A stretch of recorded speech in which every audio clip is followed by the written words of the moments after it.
Shalom saudaraku yang dikasih oleh Tuhan. Kembali lagi kita di ibadah online Youth GPD Metro. Sebentar kita akan memulai ibadah kita. Mari kita siapkan hati kita, mari kita siapkan pikiran kita untuk memuji, menyembah dan memuliakan nama Tuhan. Mari kita angkat satu pujian kita, Allah yang setia.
Karya yang mulia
Sore hari ini Tuhan, kami akan memuliakan nama-Mu, memuji Engkau, menyembah Engkau lebih dan lebih lagi Tuhan bagi kemuliaan nama-Mu Tuhan. Tuhan, Engkau berkati kami Tuhan, satu persatu Tuhan. Bila kami ibadah di rumah Tuhan, Kau berkati kami Tuhan. Berikan roh-Mu pada kami Tuhan, supaya kami dapat menikmati hadirat-Mu Tuhan. Kau juga berkati Tuhan, pelayan-pelayan yang ambil bagian dalam ibadah online ini Tuhan. Kau berkati mereka Tuhan, supaya apa yang kami kerjakan ini dapat memuliakan nama-Mu Tuhan. Terima kasih Tuhan, terima kasih Yesus. Engkau bimbing Tuhan, ibadah kami dari awal, pertengahan, hingga akhirnya Tuhan. Terima kasih Tuhan, dalam nama Tuhan Yesus kami telah berdoa dan mengucap syukur. Haleluya, amin. Haleluya saudara, bagaimana kabarnya di rumah? Baik-baik saja bukan semuanya? Haleluya. Kita ada hari ini karena kasih Allah yang tak berkesudahan bagi kita. Amin. Kita angkat pujian bagi Dia. Kasih Allah tak berkesudahan. Haleluya.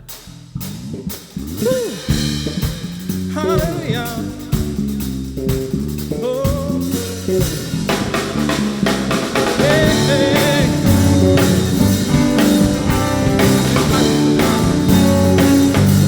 Katakan kasih Allah. Kasih Allah tak berkesudahan, selalu baru setiap hari. Rahmat-Nya tak pernah berakhir seumur hidup. Kasih Allah tak berkesudahan, selalu baru setiap hari. Rahmat-Nya tak pernah berakhir seumur hidup. Dengan sukacita ku kan lari, dengan sorak-sorai memuji, ku naikkan pujian, haleluya. Nyanyi bagi Dia sang raja, nyanyi bagi Dia sang raja. Selamanya, haleluya. Katakan dari awal, kasih Allah. Kasih Allah tak berkesudahan, selalu baru setiap hari. Rahmat-Nya pun tak pernah berakhir seumur hidup. Kasih Allah, kasih Allah tak berkesudahan, selalu baru setiap hari. Rahmat-Nya pun tak pernah berakhir seumur hidup. Dengan sukacita ku kan lari, dengan sorak-sorai memuji, ku naikkan pujian, haleluya. Nyanyi bagi Dia sang raja, nyanyi bagi Dia sang raja. Dengan sukacita ku kan menari, dengan sorak-sorai memuji, haleluya. Ku naikkan pujian, haleluya. Nyanyi bagi Dia sang raja, nyanyi bagi Dia. Lebih lagi bagi Tuhan, dengan sukacita. Dengan sukacita ku kan menari, dengan sorak-sorai memuji, ku naikkan pujian, haleluya.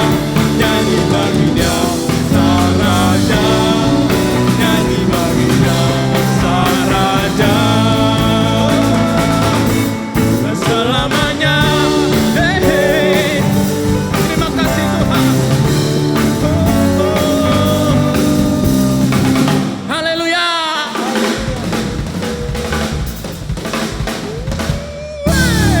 Haleluya. Masih semangat memuji nama Tuhan, saudaraku? Amin. Kita angkat pujian. Pilihanku, karena Dia adalah pilihanku bagimu dan bagi kita semua. Haleluya.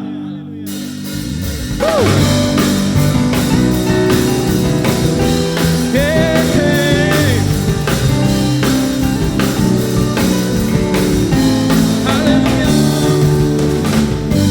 Kau Tuhan yang mulia, turun ke dunia, untuk tebus segala dosa. Kau beri keselamatan, beri kesempatan.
beri pengharapan, beri kesempatan. Kasih-Mu melupakan. Jika ku akui semua dosa, maka Kau adalah setia dan adil. Dan sucikan dari segala yang jahat. Haleluya. Katakan, tak mau ku hidup bagi dunia ini lagi.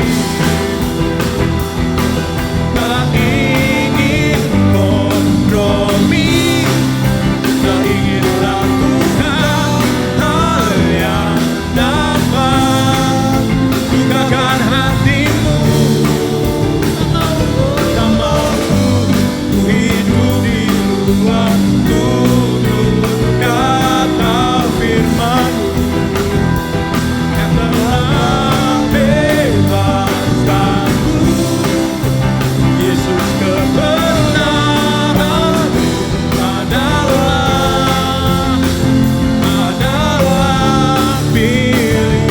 Tak mau ku hidup bagi dunia ini lagi. Tak ingin kompromi, tak ingin lakukan hal yang dapat lukakan hatimu. Tak mau ku hidup di luar tutur kata firman-Mu yang telah bebaskanku. Yesus, kebenaran adalah pilihan-Mu. Hey! Napa pararam, pararam.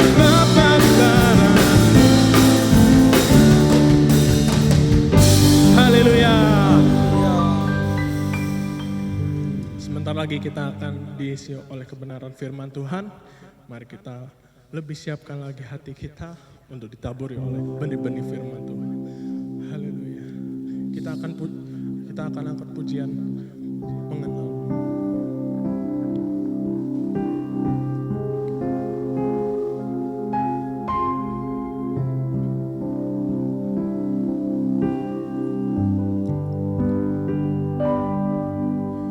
Bila ku buka mataku dan lihat wajah-Mu,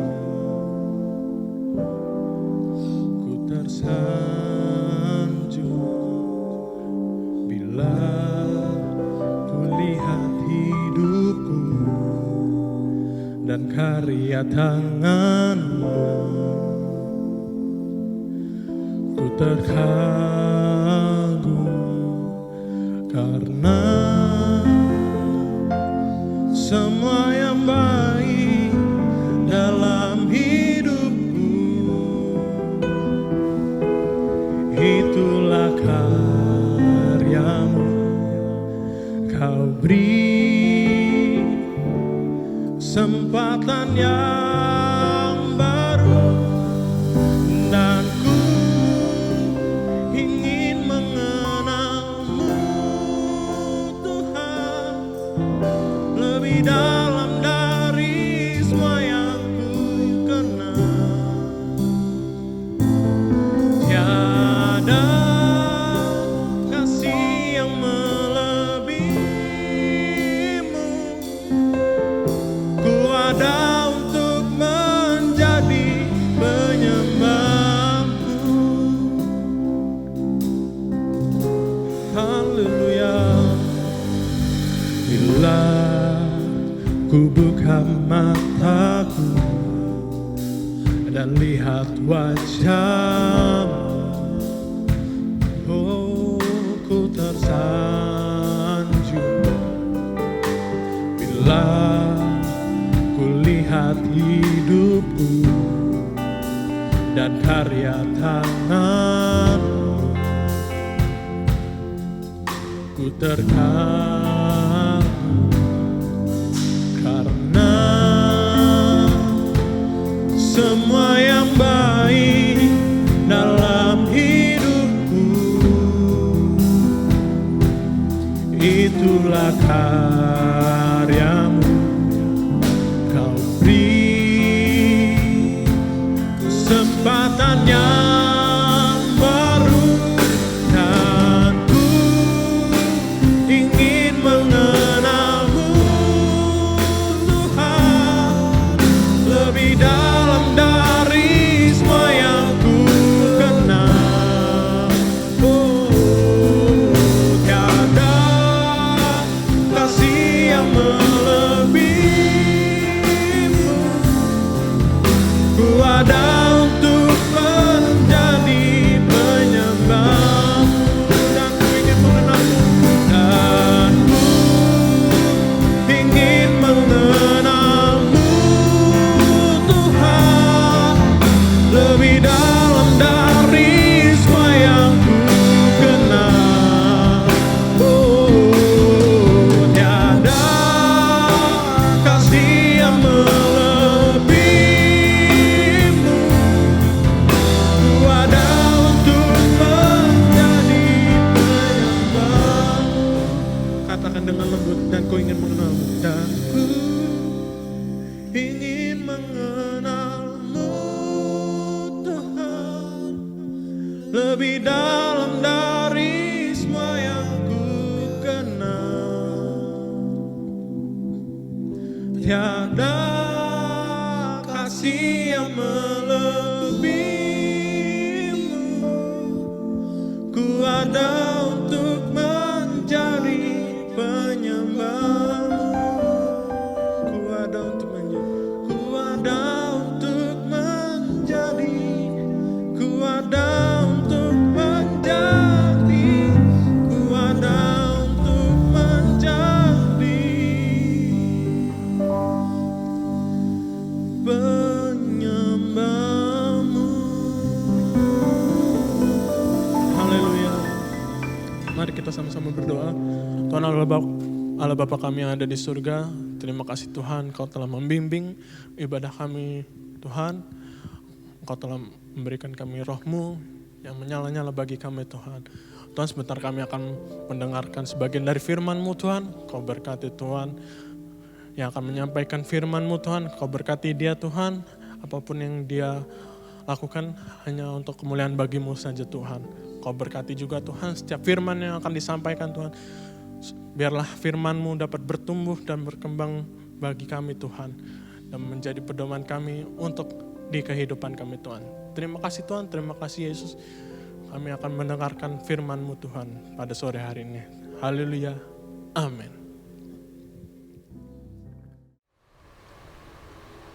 Haleluya, puji Tuhan.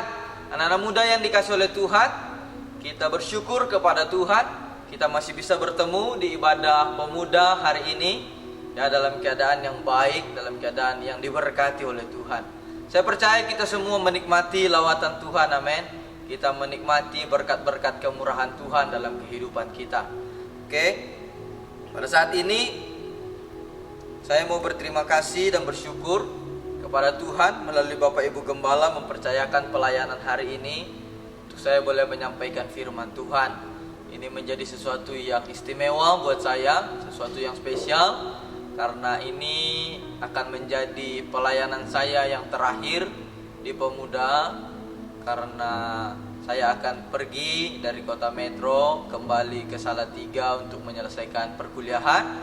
Doakan semua berjalan dengan baik. Selanjutnya dari Salatiga saya akan kembali ke kampung halaman untuk merintis pekerjaan Tuhan sambil juga membantu pelayanan orang tua.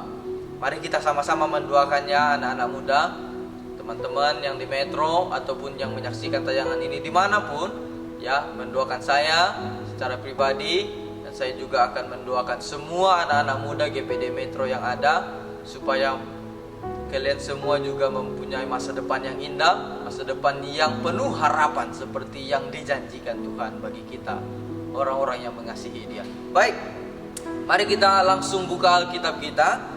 Kita buka dalam Yohanes pasal yang ke-6.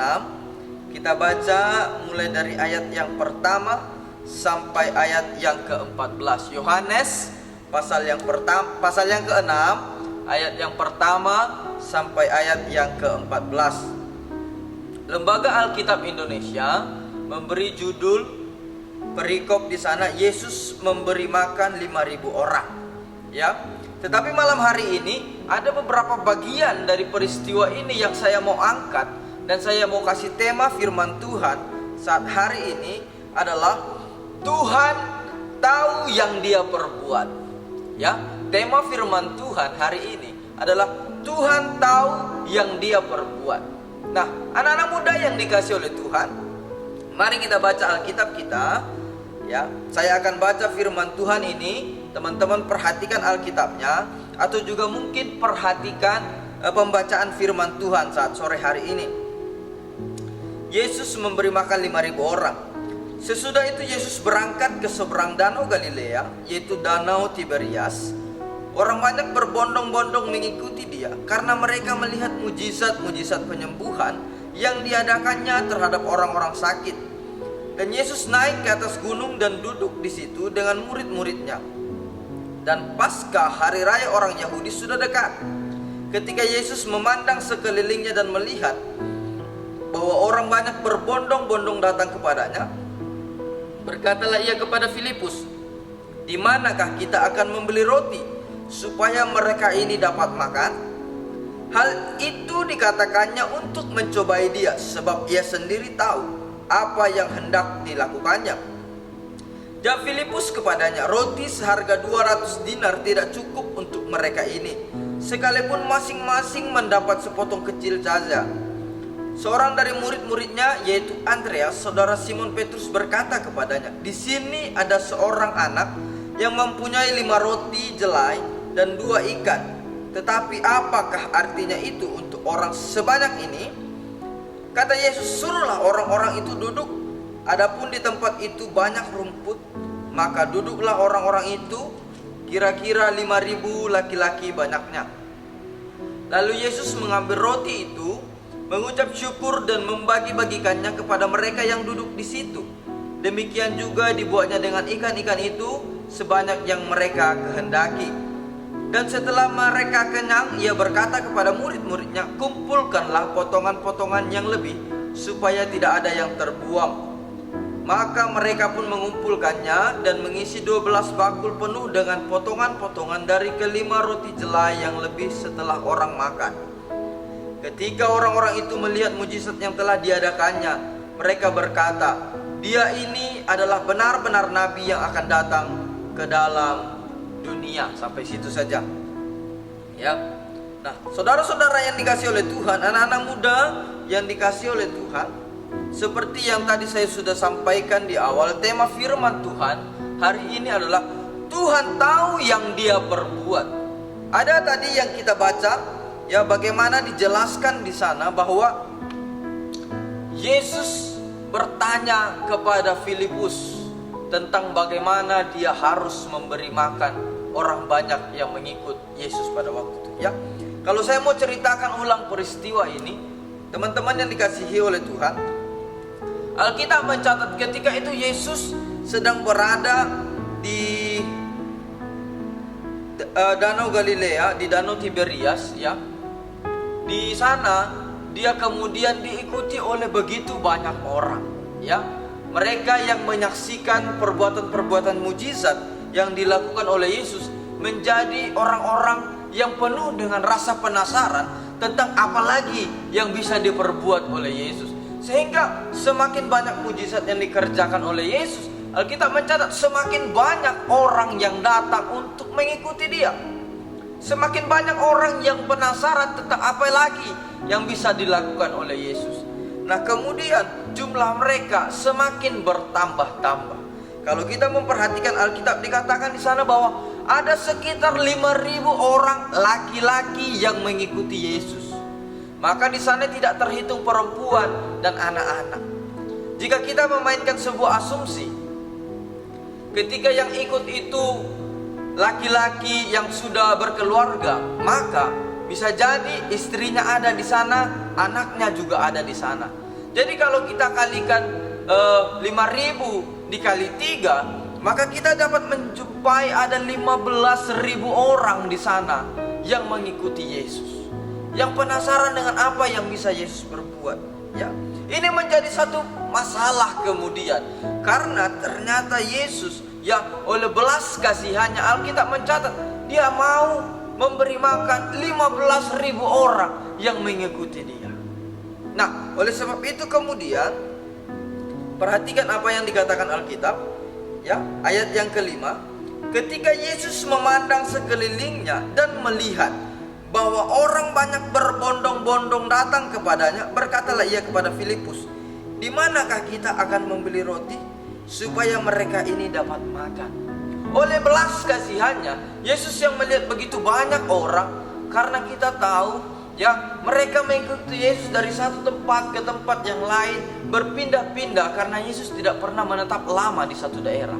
Ya, dalam perjalanan mereka tentu sebagai manusia mereka menjadi lapar, dan Yesus tahu itu, dan Yesus memperhatikan itu, sehingga dia mau memberi mereka makan. Nah, kemudian dia bertanya kepada muridnya. Di sana dikatakan dia bertanya kepada Filipus, "Di manakah kita dapat membeli roti supaya mereka semua makan?" Tetapi pertanyaannya kemudian, apakah Yesus sungguh-sungguh dalam bertanya ini? Apakah betul pertanyaan Yesus ini adalah pertanyaan yang karena dia penasaran, ingin tahu di mana dia bisa mendapatkan roti? Ayat ke-6, ya. Ayat ke-6 dari Yohanes pasal yang ke-6 ini, ya, menjelaskan kepada kita. Ternyata Yesus bertanya karena dia ingin melihat sesuatu, melihat respon murid-murid. Ya, dikatakan di sana, hal itu dikatakannya untuk mencobai dia. Inilah yang tadi saya maksudkan. Maksud dicobai di sana adalah untuk mendapatkan respon murid-murid. Ya, kenapa saya katakan begitu? Karena murid-murid yang sejak semula dipilih oleh Tuhan Yesus ada 12 orang, ya. Kita tahu 12 orang murid Tuhan Yesus. Mereka ada bersama-sama dari Yesus sejak mereka mulai dipilih oleh Tuhan. Dan mujizat yang terjadi dengan 5.000 orang makan roti ini bukan mujizat yang pertama. Ya, kalau kita mundur di Yohanes pasal 2 ada mujizat di mana Yesus mengubah air menjadi anggur. Ya. Di kitab-kitab yang lain Yesus sudah menyembuhkan, ya, seorang yang sakit pendarahan dan menghidupkan anak Yairus. Ya, kalau kita melihat lagi di Yohanes yang di pasal yang kelima, Yesus menyembuhkan seorang lumpuh di kolam Bethesda.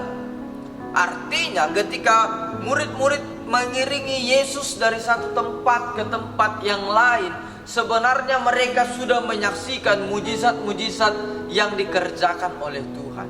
Nah, itulah sebabnya kenapa dia bertanya kepada Filipus. Dia ingin mendapat respon dari murid itu. Bagaimana responnya? Apakah dia sudah mulai percaya kepadaku atau belum? Nah, ini yang sering terjadi dalam kehidupan kita, anak-anak muda yang dikasih oleh Tuhan. Ya, ketika kita mengikut Tuhan, ya, ada waktu-waktu di mana kita merasa bahwa kita ditolong oleh Tuhan. Ada waktu-waktu di mana kita merasa, oh, kita begitu dekat dengan Tuhan. Ada waktu-waktu di mana kita merasa bahwa kita, ya, melakukan sesuatu berhasil karena Tuhan menyertai kehidupan kita. Tapi di sisi yang lain, ada waktu-waktu di mana kita juga ternyata sepertinya tidak mengerti dengan situasi yang sedang kita alami. Ternyata situasi-situasi seperti itu ditempatkan oleh Tuhan untuk maksud mencobai, kalau kata Yohanes itu adalah untuk melihat respon kita sebenarnya. Apakah kita sudah sungguh-sungguh percaya kepada Tuhan? Apakah kita sudah sungguh-sungguh mengerti bahwa Tuhan yang pernah menolong kita, Tuhan yang pernah membuat kita berhasil, Tuhan yang begitu dekat dengan kita, sudah kita percayai dengan sepenuh hati? Makanya di sana dikatakan di ayat 6 itu, Hal itu dikatakannya untuk mencobai dia, sebab ia sendiri tahu apa yang hendak dilakukannya. Jadi sebenarnya pertanyaan itu adalah untuk melihat respon murid-murid. Ya, setelah mengalami beberapa mujizat bersama dengan Yesus, apakah mereka sudah sungguh-sungguh percaya kepada Yesus?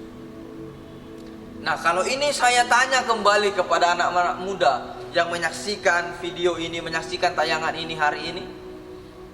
Ya, apakah kamu sudah betul-betul mempercayai Tuhan dalam kehidupan? Saya tidak tahu situasi apa yang sedang anak-anak muda alami hari-hari ini. Ya, saya tidak mengerti dengan apa yang secara benar-benar dialami oleh anak-anak muda, karena masalahmu, masalahku, ya kan? Dan kita tidak cukup sering berbagi informasi, sehingga saya tidak begitu mengerti keadaanmu, dan saudara juga belum tentu mengerti keadaan saya. Ya, kalau ada hari-hari ini anak-anak muda yang sepertinya sangat sulit untuk melihat pertolongan Tuhan, sedang ada dalam kondisi yang membingungkan, sedang ada dalam kondisi yang membuat kita bertanya-tanya, oh Tuhan, apa maksudmu yang sebenarnya? Ingatlah ayat ini, ya, ayat yang ke-6 ini. Ia tahu apa yang hendak diperbuatnya. Amin. Ia tahu apa yang hendak diperbuatnya. Oleh sebab itu kita perlu memberikan respon yang tepat. Ya, kita perlu memberikan reaksi yang benar terhadap situasi yang sedang kita alami hari-hari ini, supaya kita menjadi orang-orang yang betul-betul mengenal Tuhan, betul-betul ya mengerti apa yang dimaksud Tuhan dalam kehidupan kita. Saudara perhatikan bagaimana respon Filipus terhadap pertanyaan Yesus. Ya, ketika Yesus bertanya di ayat yang ke-5, di manakah kita akan membeli roti supaya mereka ini dapat makan? Itu pertanyaan Yesus. Responnya Filipus di ayat yang ke-7. Roti seharga 200 dinar tidak akan cukup untuk mereka ini, sekalipun masing-masing mendapat sepotong kecil saja. Saudara boleh melihat bagaimana respon Filipus. Ya, waktu itu 1 dinar sama dengan upah 1 hari. Ya, berarti kalau 200 dinar itu berarti Filipus sudah berhitung bahwa untuk memberi makan orang yang begitu banyak ini, ya, upah orang yang bekerja hampir lebih dari setengah tahun tidak akan cukup. Artinya apa? Artinya Filipus sudah menyerah. Aduh Tuhan, jangan bertanya hal-hal seperti itu. Kita nggak akan sanggup kasih makan mereka. Kalau di kitab Matius, Markus, dan Lukas, di sana disebutkan apa? Ada murid yang menyarankan kepada Yesus, Guru, suruh aja mereka pergi, suruh aja mereka mencari tempatnya masing-masing, mencari makan masing-masing. Kan mereka udah pada gede-gede nih, mereka pasti udah bisa mikir, pasti bisa makan, bisa berusaha untuk mengusahakan dirinya masing-masing. Tetapi bukan itu yang Yesus mau. Yesus mau memberi percaya kepada murid-murid bahwa dia sanggup melakukan perbuatan-perbuatan yang besar. Itu maksud Tuhan. Itulah sebabnya dia bertanya kepada Filipus, di manakah kita dapat membeli makan supaya mereka semua dapat makan? Tapi ternyata Filipus menjadi orang yang mengecewakan. Bagaimana responnya itu tidak seperti yang diharapkan. Saya berharap anak-anak muda GPD Metro hari-hari ini tidak memberikan respon seperti yang diberikan oleh Filipus. Respon seorang yang sudah menyerah dengan keadaan. Aduh, gak mungkin, apapun yang akan kita usahakan, apapun yang akan kita kerjakan, ya, apapun yang akan kita lakukan, tidak akan bisa kita untuk menyelamatkan keadaan ini. Kan itu maksudnya Filipus. Kalau kita beli roti, ya, 200 dinar harganya, gak cukup untuk mereka ini. Karena kalaupun kita bagikan kepada mereka, seorang akan mendapat potongan-potongan kecil saja. Dan itu tentu tidak akan bisa membuat mereka menjadi kenyang. Sudah menyerah. Dia sudah, udahlah, nggak ada lagi harapan. Makanya di Matius, Markus, Lukas ada yang menyarankan, udahlah Guru, suruh aja mereka pulang, suruh aja mereka cari makan masing-masing. Ya, tidak ada tanggung jawab kita terhadap mereka gitu. Tapi kan Yesus adalah Allah yang mengasihi. Dan dia bertanggung jawab untuk semua orang yang mengikuti dia. Luar biasa bukan? Bagaimana Yesus bertanggung jawab terhadap mereka yang mengikuti dia. Padahal Yesus tahu di ayat yang ke-15. Karena Yesus tahu bahwa mereka hendak datang dan hendak membawa dia dengan paksa untuk menjadikan dia raja, ia menyingkir pula ke gunung seorang diri. Ya, ada maksud-maksud lain sebenarnya yang dipunyai oleh orang-orang banyak itu. Tapi Yesus tetap mengasihi mereka. Ya. Saya mencatat begini, ya. Bahwa ketika Filipus menjadi pasrah dengan keadaan, Filipus menjadi menyerah dengan keadaan itu karena dia tidak punya lagi dia kemampuan untuk dapat mengusahakan makan untuk orang banyak itu, ya. Bahwa dia sudah menyerah, maka berarti menyerah itu artinya dia sudah menjadi kompromi dengan keadaan. Ya. Filipus sudah menyerah dengan keadaannya, dia sudah pasrah, Allah udahlah, kita kompromi aja lah, gini aja deh, kalian pulang aja, cari aja makan masing-masing. Nanti kalau sudah kenyang datang lagi ke sini, nanti baru diajari lagi kalian. Tapi untuk masalah makan tanggung jawab masing-masing ya gitu. Dia kompromi. Ya. Anak-anak muda, kompromi adalah sebuah awal kejatuhan. Kompromi adalah awal sebuah kecelakaan. Oleh sebab itu kita nggak boleh menyerah dengan keadaan. Kalau kita percaya kita punya Allah yang besar, kita percaya kita punya Tuhan yang besar, kita harus menggantungkan seluruh kehidupan kita. Jangan kita kompromi lagi dengan keadaan. Ya. Tapi kalau ada anak-anak muda yang sedang berkompromi, saya bilang hari ini hentikan perbuatanmu. Ya. Jangan bilang ya sudahlah. Yang penting kita bisa bertahan. Ya kalau harus dengan kompromi ya nggak apa-apa lah. Ya kalau harus dengan menjadi jahat supaya kita bisa selamat, ya lebih baik kita jadi jahat. Itu bukan Alkitabiah, itu bukan apa yang Firman ajarkan. Ya Firman Tuhan tidak pernah mengajar kita menjadi jahat. Dia mau mengajar kita untuk menjadi pribadi yang lebih mengasihi, ya pribadi yang lebih mendekatkan diri kepada Tuhan. Kalau dunia ajar balas kejahatan dengan kejahatan, karena orang lemah hanya akan terus ditindas, orang baik hati akan terus menjadi orang yang diolok-olok. Jangan mau diolok-olok, kita harus balas yang jahat dengan yang jahat. Kalau harus dengan menjadi jahat supaya bertahan, jadi jahat aja. Bukan begitu. Jangan kompromi. Berhenti berkompromi, karena itu awal kejatuhan. Ya. Berhenti berkompromi, karena itu berarti kita tidak percaya sepenuhnya kepada Tuhan. Kalau ada orang yang menyakiti kita, ada orang yang sedang membuat kita dalam keadaan sulit hari-hari ini, oke, kamu boleh berbuat jahat kepadaku, kamu boleh membuat keadaanku semakin sulit, tapi aku percaya bahwa Tuhan tidak akan membiarkan kamu terus-menerus membuat saya sakit hati, bahwa Tuhan tidak akan terus-menerus membiarkan kamu bertindak untuk membuat saya menjadi sulit. Karena ada tangan Tuhan yang tidak terlihat, siap untuk menolong kita semua. Oleh sebab itu saya mau berkata, jangan seperti Filipus, jangan berkompromi, jangan menyerah dengan keadaan. Ya, padahal Filipus sudah melihat begitu banyak mujizat yang sudah dikerjakan oleh Tuhan. Tapi ternyata kadang-kadang logikanya masih bermain. Ya, kadang-kadang dia pertimbangan dunianya masih ada. Aduh, terlalu banyak orang untuk dikasih makan, nggak bisa, nggak cukup. Ya, kita nggak punya sumber daya untuk itu. Tetapi ada respon yang lain. Ya, kita perhatikan. Firman Tuhan dikatakan begini. Di ayat yang ke-8, seorang dari murid-muridnya, yaitu Andreas, saudara Simon Petrus berkata kepadanya, di sini ada seorang anak yang mempunyai 5 roti jelai dan 2 ikan. Tetapi apakah artinya itu untuk orang sebanyak ini? Meskipun Andreas ya belum benar-benar percaya kepada Tuhan, tapi dia masih punya harapan terhadap Yesus. Oleh sebab itu, ya dia masih berusaha untuk membawa sesuatu kepada Tuhan. Dia bawa 5 roti dan 2 ikannya. Tuhan, ya adanya 5 roti 2 ikan. Apa ini bisa? Gitu kan? Itu yang harus kita punyai sekarang ini. Kalau kita dalam keadaan yang sedang sulit, kita dalam keadaan yang membuat kita, aduh bagaimana saya harus bertindak, kita harus pelajari apa yang Andreas perbuat, ya. Setidaknya masih ada usahanya dia. Dia bawa 5 roti, 2 ikan. Tuhan, aku punya ini. Apa ini bisa? Dan apa yang dikerjakan oleh Tuhan Yesus?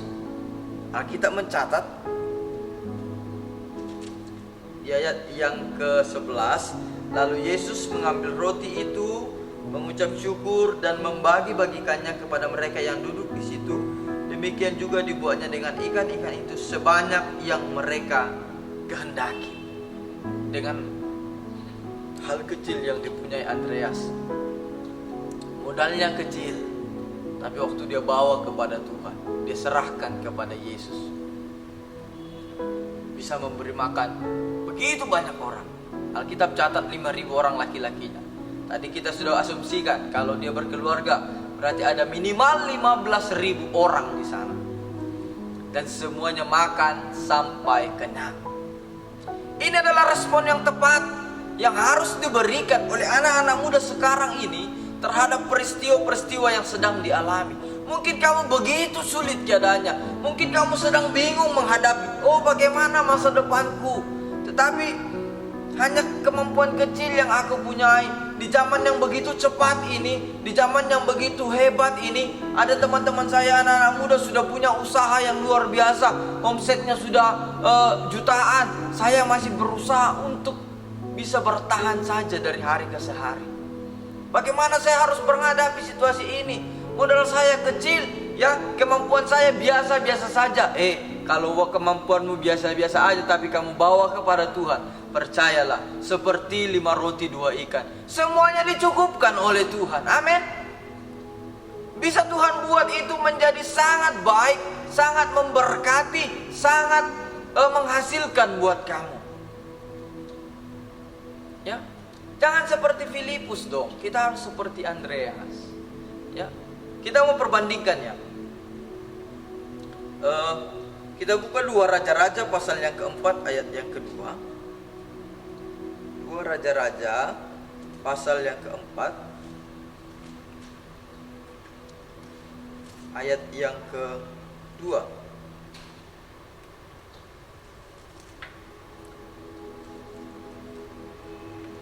Demikian firman Tuhan. Jawab Elisa kepadanya, apakah yang dapat kuperbuat bagimu? Beritahukanlah kepadaku apa yang kau punya di rumah. Berkatalah perempuan itu, hambamu ini tidak punya sesuatu apapun di rumah kecuali sebuah buli-buli berisi minyak. Ya, kalau ada yang lupa dengan peristiwa ini, saya akan ceritakan sedikit. Waktu itu di Israel ada seorang nabi, ya, nabi Tuhan yang bernama Elisa. Pada suatu kali ada seorang janda. Janda ini adalah istrinya seorang yang takut akan Tuhan, ya. Jadi janda ini ditinggal mati suaminya yang adalah seorang nabi. Nah, ternyata ya, ketika suaminya meninggal, ya, harta yang diwariskan kepada istrinya adalah sebuah hutang, ya. Dan hutang ini cukup besar sehingga harus dibayar dengan menjadikan anak mereka menjadi budak. Saudara mengerti ya, ketika suaminya meninggal dan harta warisannya adalah hutang, dia nggak bisa bayar dengan apa-apa, dan cara membayarnya hanya dengan menyerahkan anaknya untuk menjadi budak sebagai pembayaran terhadap hutang itu. Karena keadaan yang begitu sulit itu, ya, di tengah-tengah hatinya yang berkecamuk, bagaimana mungkin seorang ibu bisa membiarkan anaknya menjadi seorang budak? Dia datang kepada Elisa. Dia berkata, apa yang harus kami perbuat? Apa yang Elisa lakukan? Ya, oleh hikmat dari Roh Kudus saya percaya dia berkata begini, apa yang kamu punya di rumah? Dan janda ini bilang, di rumah aku gak punya apa-apa kecuali minyak dalam buli-buli. Apa kemudian yang dilakukan oleh Elisa? Elisa bilang begini, sekarang kamu pinjam istilahnya, saya sederhanakan istilahnya ya, kamu pinjam jerigen-jerigen dari tetangga-tetanggamu, kumpulkan sebanyak mungkin yang bisa kamu kumpulkan. Kemudian setelah kamu kumpulkan semuanya itu, tuangkanlah minyak dalam buli-buli itu ke dalam jerigen-jerigen itu. Dan janda ini percaya terhadap perkataan itu. Minyak yang dalam buli-buli ya, waktu saya coba pelajari seberapa banyak sih minyak dalam buli-buli itu, ternyata sebotol segini, minyak kayu putih lah mungkin ya. Jadi dia cuma punya minyak sebanyak minyak dalam botol minyak kayu putih ya. Kemudian itu dituangkan ke begitu banyak jerigen. Alkitab mencatat ya, setiap kali dia menuangkan minyak itu nggak habis-habis sampai harus dibawakan jerigen lagi, dibawakan jerigen lagi, dibawakan jerigen lagi, sampai jerigen terakhir dibawakan ya. Ketika jerigen terakhir sudah dibawakan, mana jerigen lagi? Nggak ada ya, maka berhentilah minyak di dalam buli-buli itu mengalir. Luar biasa bukan? Alkitab mencatat ketika sudah akhirnya penuh semua jerigen-jerigen itu, Elisa bilang begini, juallah jerigen-jerigen itu untuk juallah, bukan jerigennya, maaf, juallah minyak dalam jerigen-jerigen itu ya kan, untuk membayar hutangmu. Sisa dari penjualan minyak-minyak itu, itulah kau pakai untuk sisa hidupmu.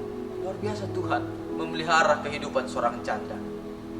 Dia cuma punya modal sedikit aja, tapi ketika dia percaya kepada Tuhan, yang sedikit Tuhan buat untuk mencukupi kehidupannya, untuk mencukupkan hutangnya ya, sehingga sampai akhir hidupnya dia dipelihara oleh Tuhan. Nah, sikap-sikap seperti inilah sebenarnya yang harus kita punyai. Antara seorang janda dengan seorang Andreas, mereka punya sikap yang sama. Mereka tahu keadaan itu begitu sulit. Mereka tahu sebenarnya tidak mungkin ya untuk bisa selamat dari keadaan itu. Tetapi oleh karena percayanya kepada Tuhan, dia berkata, Tuhan, aku hanya punya kemampuan yang kecil ini, dan aku bawa kepada Tuhan. Inilah sikap yang harus kita punya. Anak-anak muda, jangan menyerah ketika kamu melihat keadaanmu semakin sulit. Jangan menyerah ketika kamu melihat bahwa gak ada jalan keluar lagi hari-hari ini. Percayalah Tuhan masih bisa menolong kehidupanmu ya.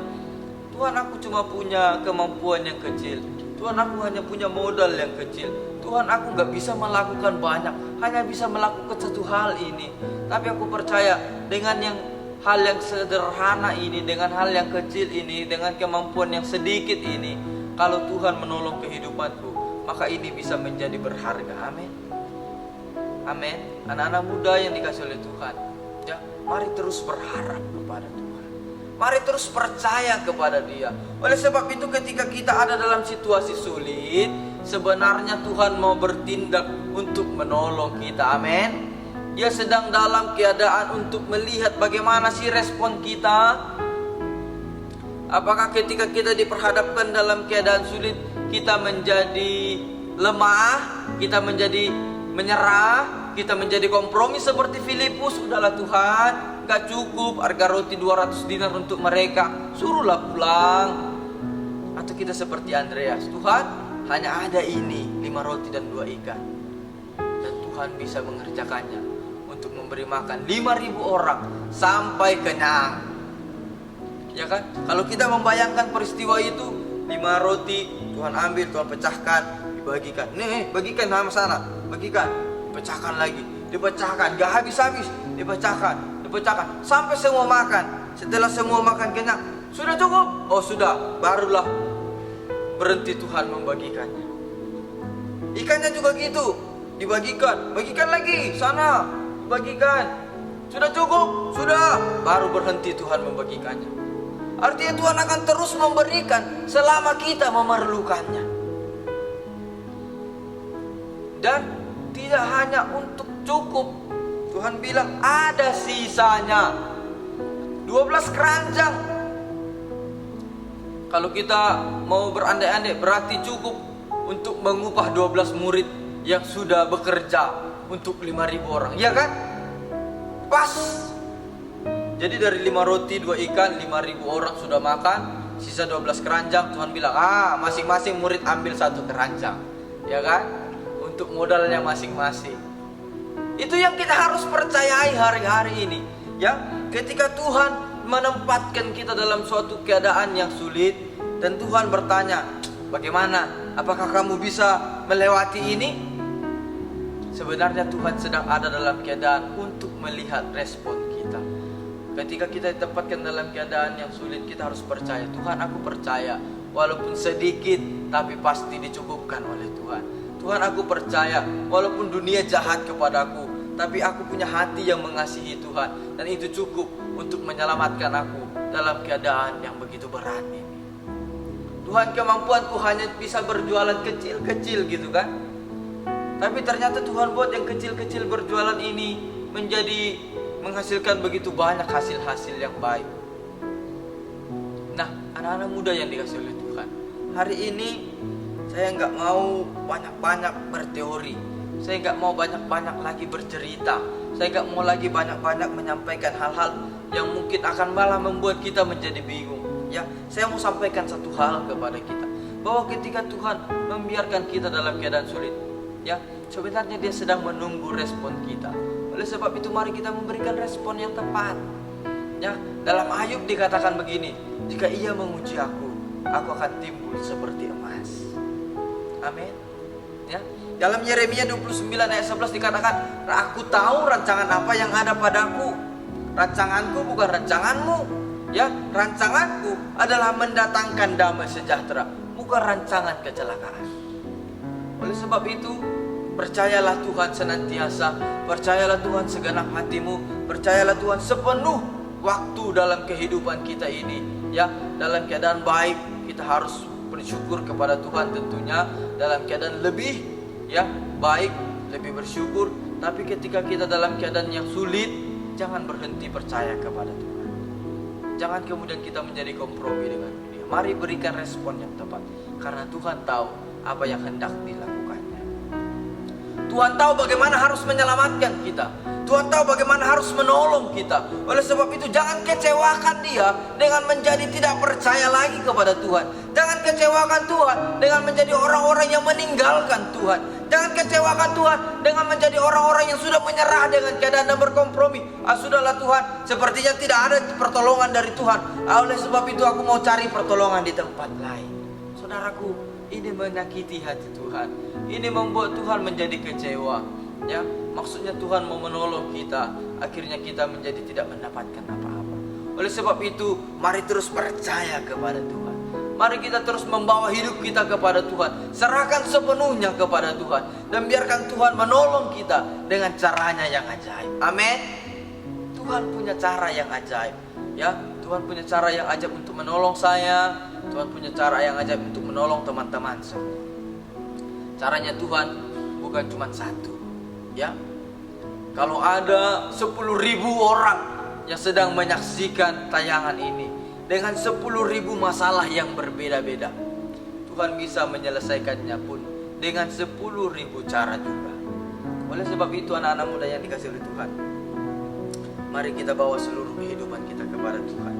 Berikan respon yang tepat kepada Tuhan, supaya Dia dapat menolong kehidupan kita. Ya, supaya Dia kemudian menunjukkan kuasanya kepada kita, dan kita akan berkata, oh benarlah Engkau Allah yang hidup. Oh benarlah Engkau Allah yang sanggup memenuhi segala keperluanku. Benar Engkau Tuhan yang layak untuk dipuji dan disembah. Oleh sebab itu hari ini mari tundukkan kepalamu, ya, rendahkan hatimu, bawa sepenuh kehidupanmu kepada Tuhan. Sekalipun kita masih muda, ya, kita akan dipakai Tuhan untuk mempermuliakan nama Tuhan. Amin. Kita mau bersyukur kepada Tuhan. Terima kasih Tuhan. Terima kasih Tuhan. Kita berdoa sore hari ini. Bapa yang baik, Bapa yang ada di dalam surga, kami percaya bahwa firman yang kami dengar hari ini meneguhkan iman percaya kami untuk kami datang kepada Tuhan dan kami memberikan respon yang tepat, respon yang menyenangkan hati Tuhan. Berkatilah setiap kehidupan kami anak-anak muda-Mu, supaya dalam keadaan apapun Kami tidak menjadi orang-orang yang gampang menyerah. Dalam keadaan sulit bagaimanapun, kami mau tetap percaya kepada Tuhan. Kami mau memberikan respon yang benar kepada Tuhan, karena itulah yang dirindukan Tuhan dalam kehidupan kami. Untuk melihat kami menjadi orang-orang yang percaya kepada Tuhan, untuk melihat kami menjadi orang-orang yang timbul seperti emas, karena perbuatan tangan Tuhan ajaib dalam kehidupan kami. Oleh sebab itu biarlah firman-Mu tertanam dalam hati kami, dan kami mengerjakan firman itu, dan kami menjadi berkat dimanapun kami berada. Bapa yang baik, Tuhanlah yang memberkati ibadah kami dari awal, pertengahan sampai akhirnya. Semuanya boleh menyenangkan hati Tuhan. Kami juga diberkati oleh Tuhan.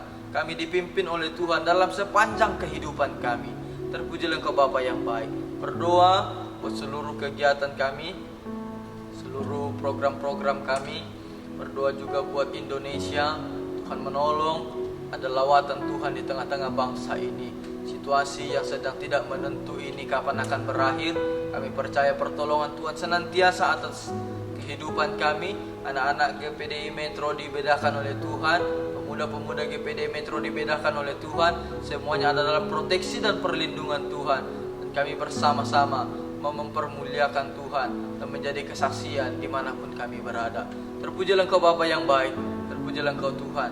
Di akhir ibadah kami bersyukur dan berterima kasih buat pertolongan dan anugerah Tuhan. Dalam nama Tuhan Yesus kami sudah berdoa. Haleluya. Amin. Puji Tuhan. Sampai ketemu di lain waktu. Haleluya.